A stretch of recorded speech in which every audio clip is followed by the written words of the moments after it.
PTI को intra party election के खिलाफ फैसले की तस्दीकशुदा कॉपी न मिली। इलेक्शन कमीशन के फैसले के खिलाफ अदालत जाने का मामला मुअख्खर हो गया। साबिक चेयरमैन पीटीआई बैरिस्टर गौहर कहते हैं बल्ले का निशान वापस लेने के लिए मंगल को अदालत से रुजू करेंगे। इलेक्शन कमीशन के फैसले को हाई कोर्ट और सुप्रीम कोर्ट में चैलेंज करेंगे। उम्मीद है अदलिया हमारा बल्ले का निशान बहाल करेगी। अडियाला जेल के बाहर मीडिया से गुफ्तगू करते हुए बैरिस्टर गौहर बोले, बानी पीटीआई ने मुलाकात में इलेक्शन कमीशन के फैसले को चैलेंज करने का कहा है। बल्ला पाकिस्तान के 70% आवाम की निशानी है। इलेक्शन साफ और शफाफ ना हुए तो मुल्क में अफरा तफरी फैलेगी। ये सब पीटीआई को सियासत से बाहर रखने के लिए किया जा रहा है।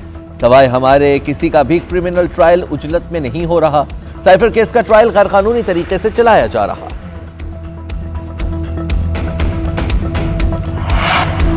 अडियाला जेल में साइफर केस का ओपन ट्रायल, गवाहों के बयानात कलमबंद। केस के अहम गवाह आजम खान, असद मजीद और साबिक मजिस्ट्रेट आवेद अरशाद ने बयानात रिकॉर्ड कराए।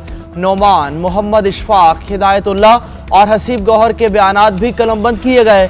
कमरा अदालत में बानी चेयरमैन और शाह महमूद कुरैशी के अहले खाना और मीडिया के नुमाइंदे मौजूद रहे। दूसरी जानिब तहरीक इंसाफ का बरतानिया और अमरीका में केस दायर करने का ऐलान। बानी पीटीआई की हमशीरा अलीमा खान की मीडिया से गुफ्तगू, कहा अमरीका और बरतानिया में केसेस फाइल करने की तैयारी मुकम्मल कर ली। लगता है ये बानी पीटीआई को जेल से बाहर नहीं निकलने देंगे।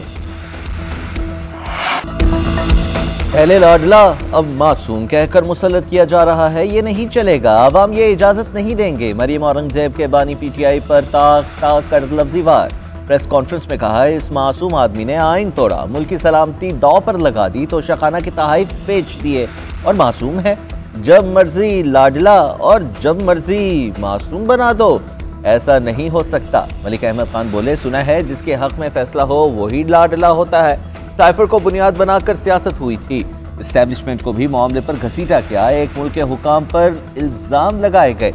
पीटीआई को बंद लिफाफों से रग़बत है, चाहे बंद लिफाफे में 190 मिलियन पाउंड ही क्यों ना हो।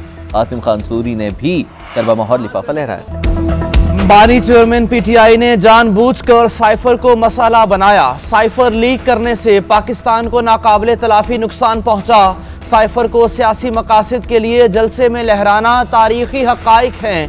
पीपल्स पार्टी रहनुमा शर्जील मेमन की न्यूज़ कॉन्फ्रेंस, कहा इस्टेब्लिशमेंट और सियासी जमातों पर इल्ज़ामात आयद किए गए। इक़्तिदार के हुसूल के लिए कौम को भी गुमराह किया गया। बानी चेयरमैन को अदालत में गुड टू सी यू कहा गया। कानून की धज्जियां उड़ाने वालों को बड़े लोग बनाकर पेश किया जा रहा है। सईद गनी ने कहा बानी पीटीआई को गैर आईनी तरीके से सजा नहीं मिलनी चाहिए। पीटीआई को उसका निशान मिलना चाहिए और इलेक्शन में शरीक होना चाहिए। मजीद बोले, फैसल वावड़ा की आसिफ अली जरदारी से मुलाकात हुई, अगर पार्टी में आएंगे तो खुश आमदीद कहेंगे। शाह महमूद जमानत के बावजूद जेल से रिहा न हो सके। दिन भर इंतजार के बाद दोपहर के वक्त सुप्रीम कोर्ट से जमानत की तस्दीकशुदा कॉपी जारी हुई। रहनुमा तहरीक इंसाफ को साइफर केस में जमानत पर रिहा करने का हुक्म जारी हो चुका था। शाह महमूद कुरैशी के वकील बैरिस्टर तैमूर मलिक का कहना है अदालतें कल और पीर को बंद रहेंगी। शाह महमूद कुरैशी बगैर किसी वजह के अडियाला जेल में बिला जवाज कैद रहेंगे।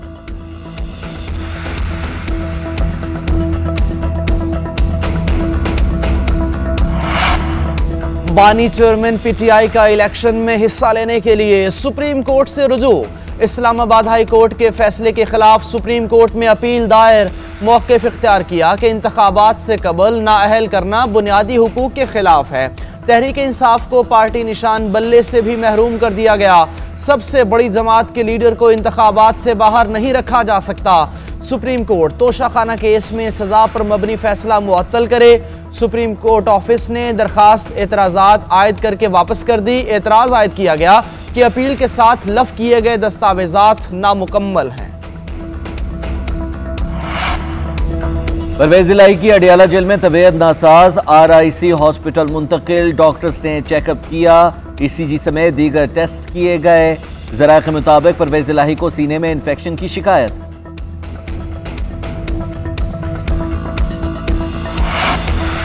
ऑडियो लीक्स केस में DG FIA और DGIB तलब। इस्लामाबाद हाई कोर्ट की 19 फरवरी को पेश होने की हिदायत। IB से रिपोर्ट तलब। अदालत ने सवाल उठाए कि DGIB बताएं शहरियों की सर्विलेंस कौन कर सकता है। क्या रियासत के पास गैर कानूनी सर्विलेंस से महफूज रहने की सलाहियत है?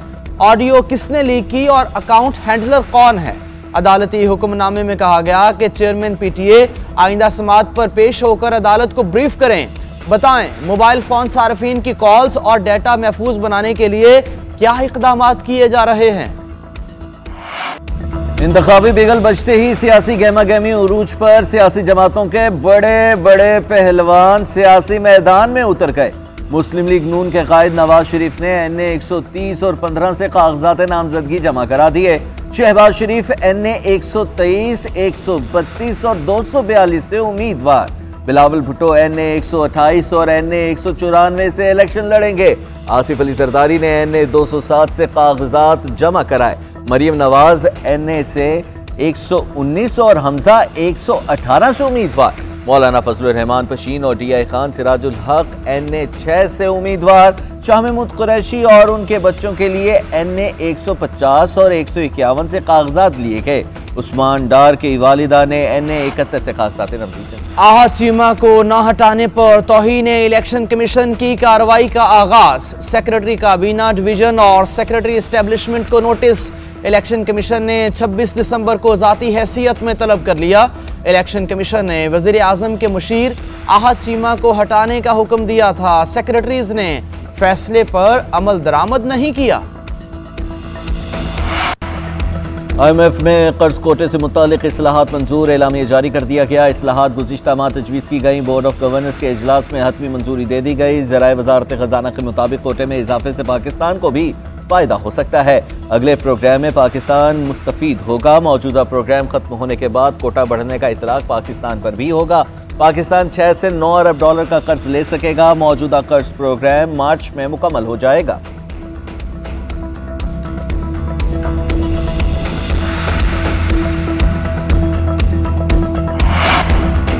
सरकारी मुलाजमीन की तनख्वाहों में ताखीर का इम्कान। प्राइमरी बैलेंस का सरप्लस हदफ हासिल करने के लिए तनख्वाहें और तरक्याती फंड्स जारी नहीं होंगे।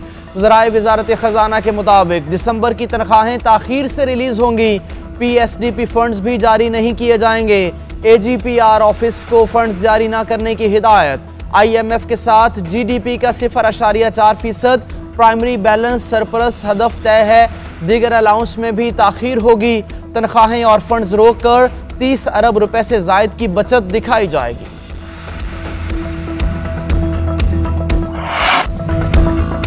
मुल्क में महंगाई की मजमूई शरह 42% से जायद पर बरकरार। इदारा शुमारियात ने हफ्तावार रिपोर्ट जारी कर दी। हफ्तावार शरह में 0.51% की मामूली कमी। रिपोर्ट के मुताबिक रवा हफ्ते अंडे, लकड़ी, प्याज, लहसुन और दालें महंगी हुई। सबसे ज्यादा अंडे 36 रुपये 69 पैसे फी दर्जन महंगे हुए।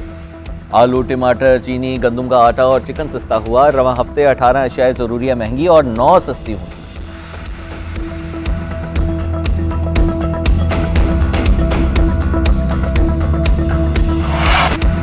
अमेरिका एक बार फिर जंगबंदी में रुकावट बन गया। रूस का सीज फायर की शिक शामिल करने का मुतालबा अमेरिका ने वीटो कर दिया। जंगबंदी की करारदाद मंजूर ना हो सकी। इमदाद फराहमी की मंजूरी दे दी गई। 13 अरकान ने करारदाद के हक में वोट दिया। अमेरिका और रूस ने वोटिंग के हिस्से में अमल में हिस्सा ना लिया। उधर इसराइल के गजा के मुख्तलिफ इलाकों पर हमले जारी। गुज़िश्ता 48 घंटे के दौरान सैकड़ों मकामात पर बमबारी। 400 से जायद फ़लस्तीनी शहीद हुए। गजा में शहादतों की तादाद 20,000 से तजावुज़ कर गई। 63,000 से जायद फ़लस्तीनी जख्मी।